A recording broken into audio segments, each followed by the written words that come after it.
kind of nervous about this one, but in a good way.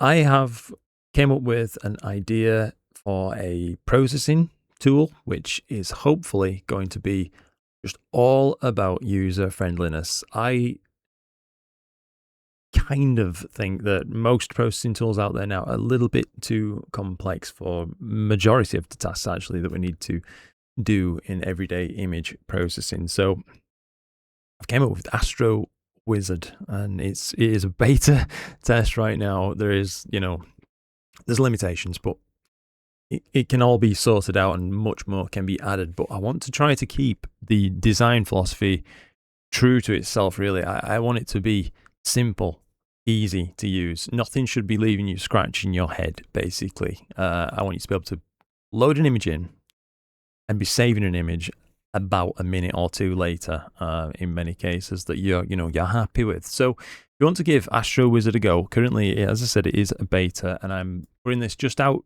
right now on my Patreon and YouTube memberships only right now, and this is to try to limit the amount of feedback that's going to come back in.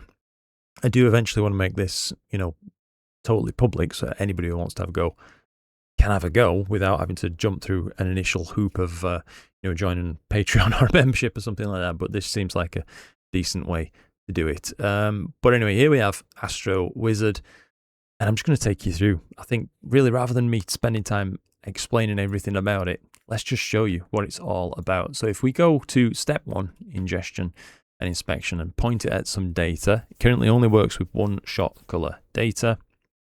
Mono can be added just a little bit down the line, but right now let's do M51. I've been doing some of the practicing on this. Has been dialing this thing in. I swear to God, we must be about 500 iterations deep on this software right now, but it's getting there. So we're going to have a preview window that we can see. You will need to have GradientXTerminator set up and installed and up to date for this to work, and you don't have to have the RC Astro tools, the CLI command line interface tools, but they are integrated should you wish to use them. Well, currently, NoiseXTerminator and BlurXTerminator are integrated. StarXTerminator will likely come down the line if it fits the design for this software. Currently, I'm making great images without having to use it. So anyway, let's crack on. There is a help button right there. It can show you things, and you can locate your paths for GradientXTerminator and RC Astro tools if you want to give those a go. So I've got my image loaded. I can click next step. It's pretty straightforward. It's cropping and framing. So, if you can see, you've got artifacts. Step number 1 is going to be to crop those out. 3 different buttons. I'm trying to keep things like multiple choice, simple choice buttons. So 10% looked pretty bad to me, and now it's all sorted. So that was the right choice. If I wanted to crop again, I could just hit one of those buttons once more, and it'll take another 5% off all of the sides. Now, if you want to center a target, let's say like this is slightly off, you can just click to show the centering reticle right there and shave off the sides. So this is meaning you're not having to try to guess where centers are and push and pull corners. You can just, I know it needs a little bit off the left, a little bit off the top, centered up, right? Looks pretty good.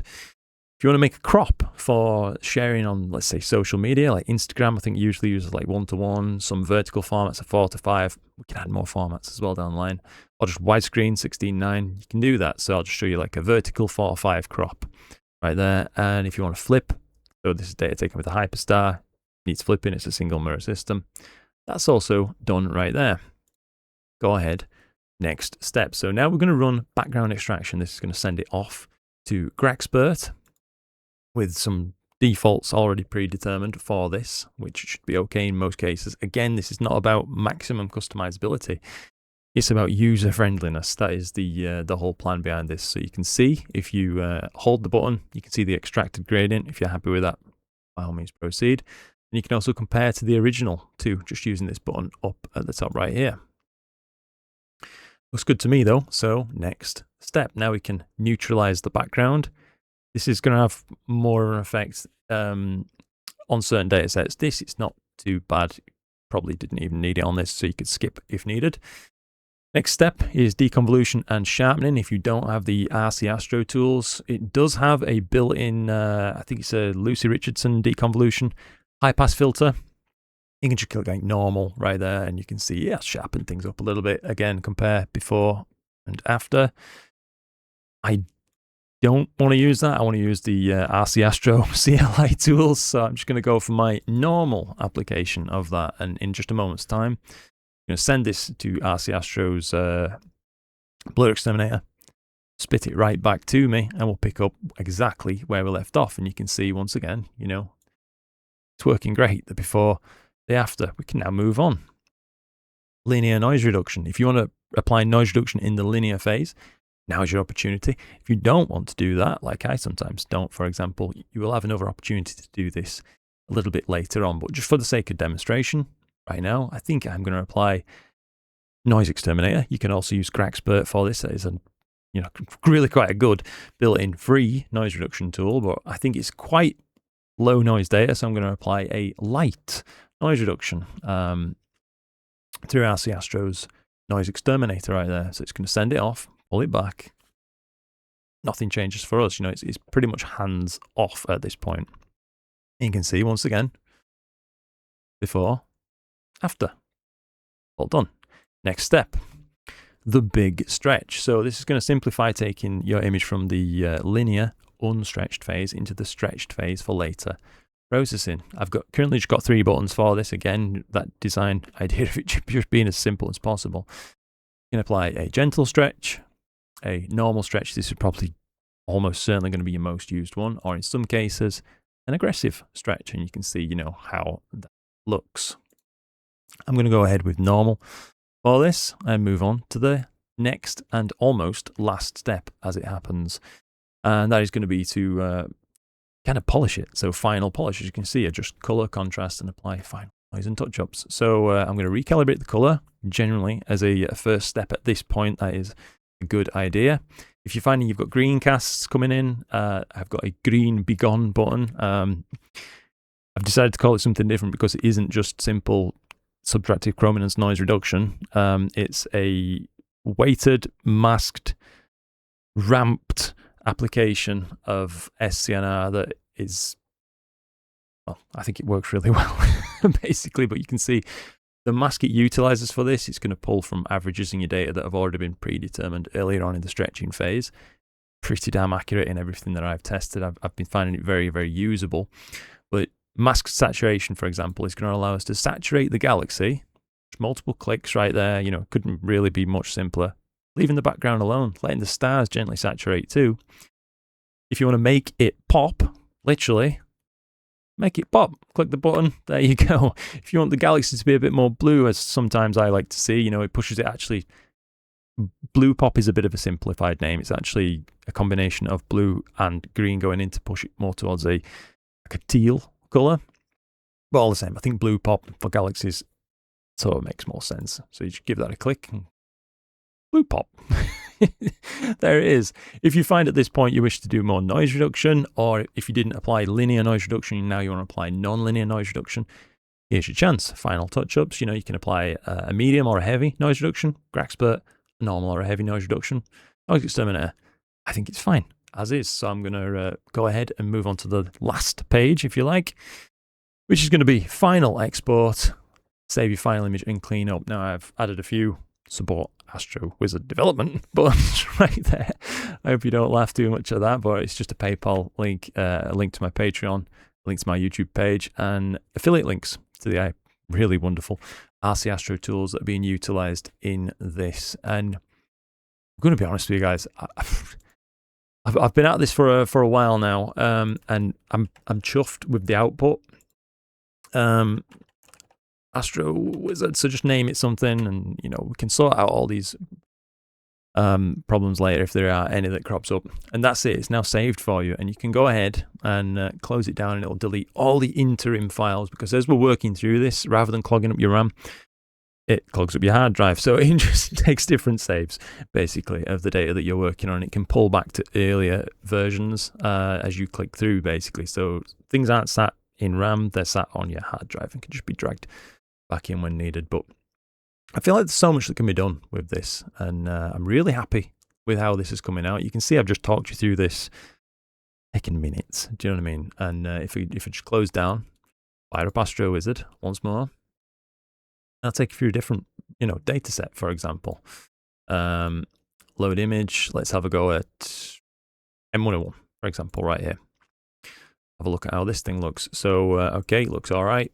Pretty big stacking artifacts on the corner. I'll move a bit faster on this. So I want to crop for that. I think centering-wise, we're good.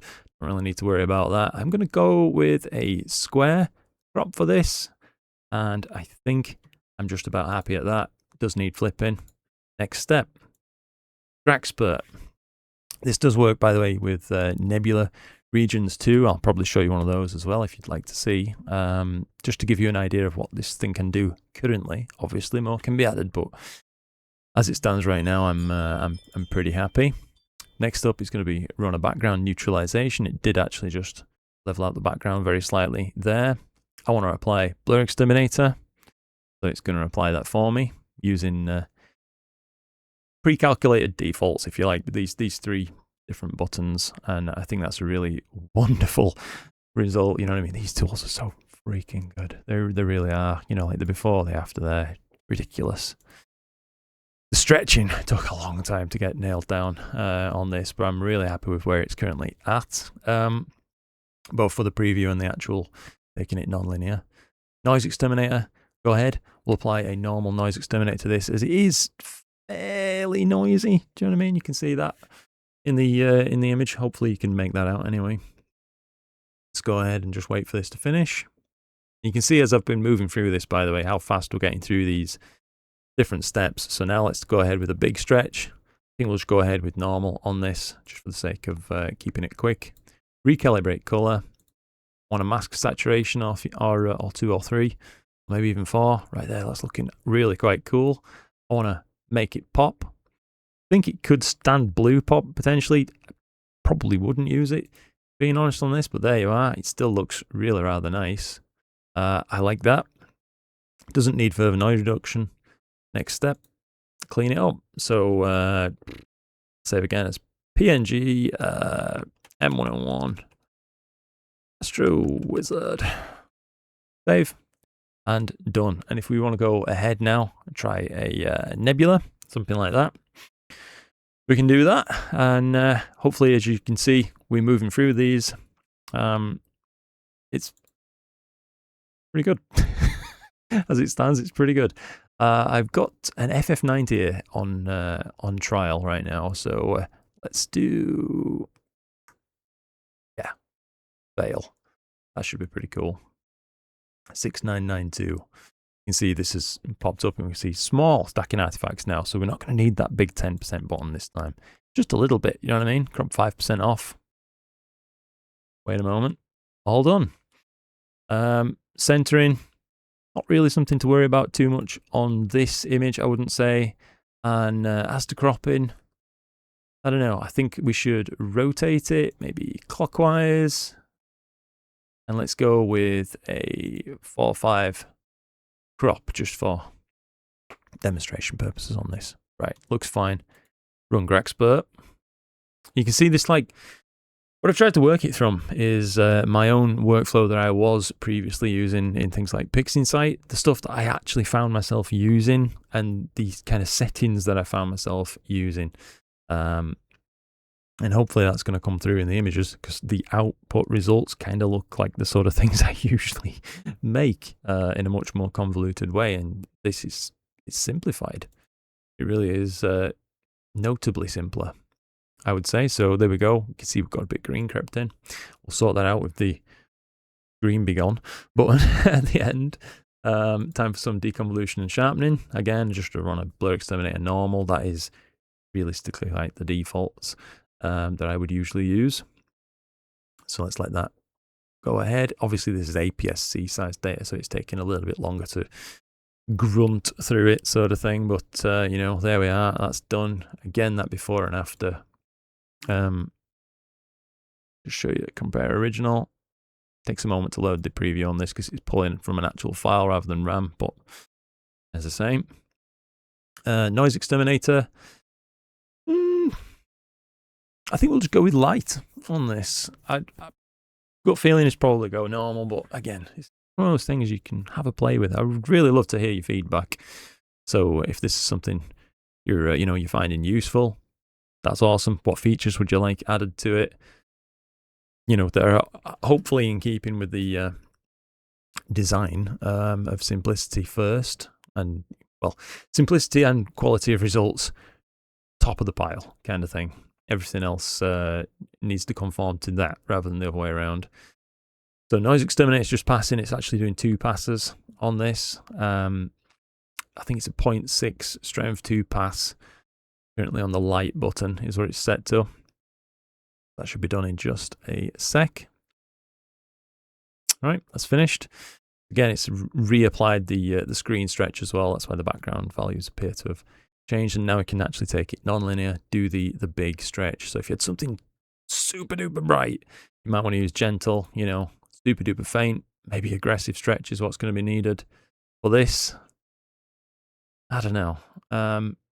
I kind of like the look of normal. I'm going to show you as well the background buttons on this as well. So I think these are really quite neat. So one thing I see in a lot of the kind of like processing critique videos that I do, or not videos, but live streams, like parts of the live stream where I'll go on the Discord and check people's images out, is I see that background variance is something that people have trouble sorting out. So I thought, how can we do this simple? And darker sky and lighter sky buttons, I think, really take care of it. So I'll show you those in a second. But first off, recalibrate the color.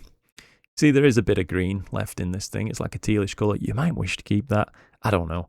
For me, I'm just going to demonstrate green be gone. And you can see now we're back to like a teal color on this. Masked saturation. So you can see that's stepping it up just a step at a time. You can use multiple clicks and make it pop. So let's see it apply that pop. There you go. You know what I mean? You can see the mask, how that's being applied to. We can, again, change things about this, but this is where it's currently at. We don't need the blue pop button. That's really for galaxies. And let's say I want the background sky to be slightly darker. I can just click a button and the sky gets darker. Do you know what I mean? I can click the other button and the sky gets lighter. Get the idea. Hopefully you can see the design at play once again there. But I'm pretty happy with this. I'm happy with the color. I'm happy with the depth of stretch for what I'm after. If I weren't in a rush, I would just pass this through a normal NoiseXTerminator again, probably. But we'd go out, we'd hit save, and would move on basically. So hopefully you get the idea for this. I'd love to hear what you think with it, and have a play around. See what you think. Give me feedback if you would be so kind. I would really appreciate it. And yeah. Hope you enjoy this, guys, because it really, truly, it's coming from a good place. I promise you. I'm so out of love with most astro processing software that, how sick of things do you have to be to actually get to the point where you try to figure out how to do it on your own? Ask yourself that. So here we are. Hopefully you enjoy it. Bliss, guys. Thanks ever so much for listening.